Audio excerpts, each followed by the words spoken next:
Kalonzo Musyoka is one of the politicians in Kenya I know who are very sober. And by the way, you rarely get Kalonzo Musyoka on corruption scandals. You rarely get him. When I listen to him, when I watch him, we all of us can agree is among the Kenyan politicians who know how to play their silent game. I know some of you can agree with me that Kalonzo is one of those politicians who doesn't like confrontations. He's giving us information. He's telling us exactly who William Ruto is. And this is what he's saying. Allow me to read for you.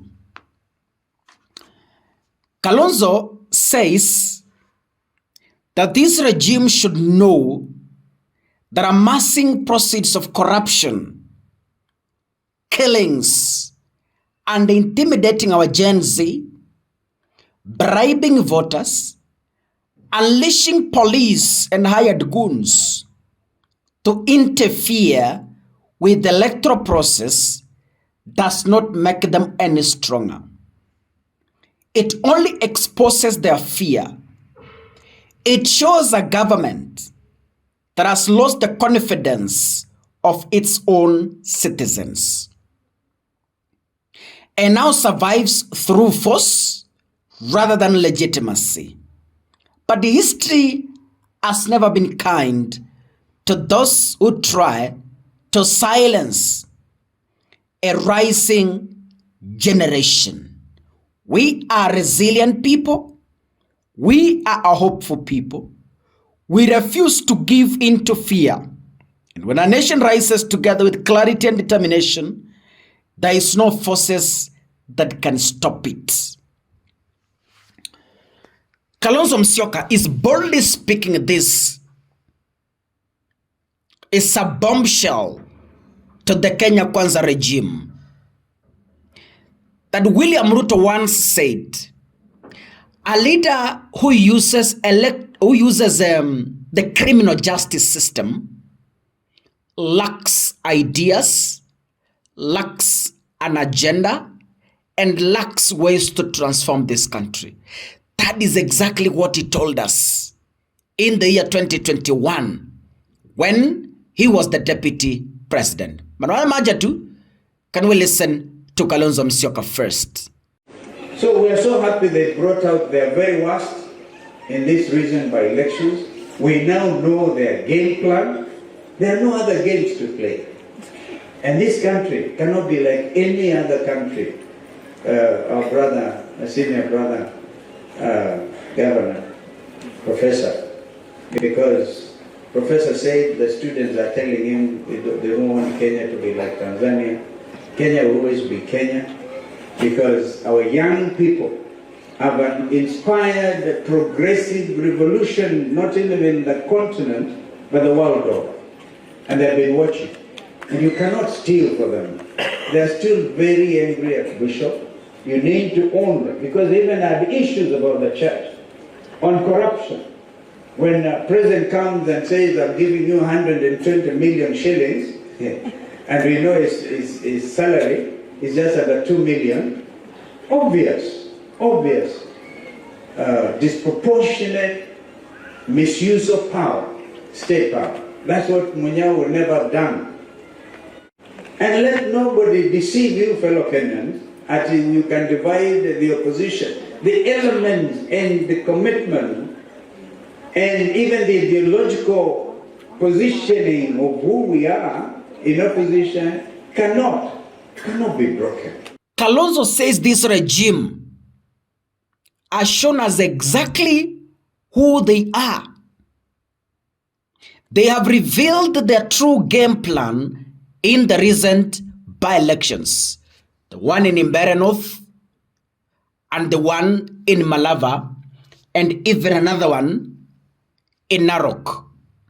They have exposed themselves without shame, and every Kenyan can now see the depth of the desperation to hold to power.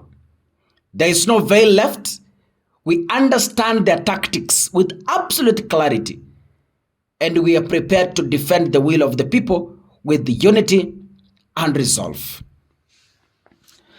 This is Kalonzo Musyoka saying,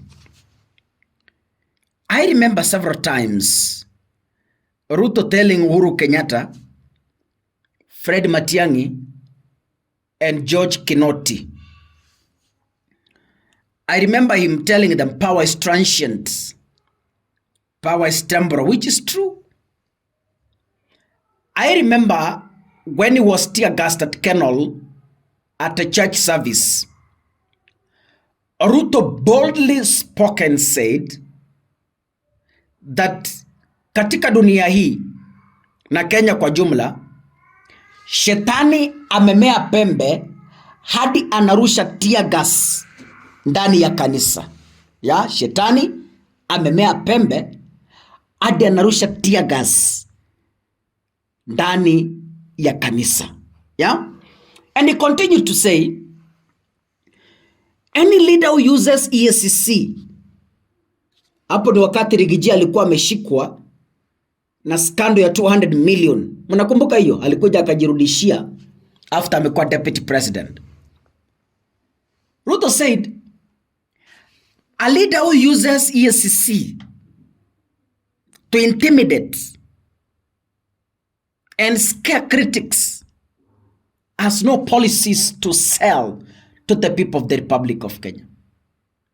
He told Matiang'i, any leader who uses police against those who differ in ideologies lacks ideas to govern this country. Any person who is using the judiciary to intimidate his critics has no agenda for this country. So the same is happening during William Ruto's regime. That's why Kalonzo anasema, we have known them. Kuna wimbo unasema, umeimbwa na Boni Mwaitege. Sijui kama sauti yangu itaweza ikaimba. Utanitambuaje kama nimeokoka? Utawatambua kwa matendo. Kalonzo is saying, you know them by deeds. The exact things they refused in 2021, 2022, they're the very same things they are themselves doing. So can we comprehensively, using the William Ruto versus Uhuru Kenyatta in 2021, 2022 and say, Ruto, by using police to scare critics in what we saw in Mbere North, in what we saw in Malava, in what we saw in Narok, can we conclusively say William Ruto has lost the plan, the agenda, and the manifesto to govern this country? Of course, yes.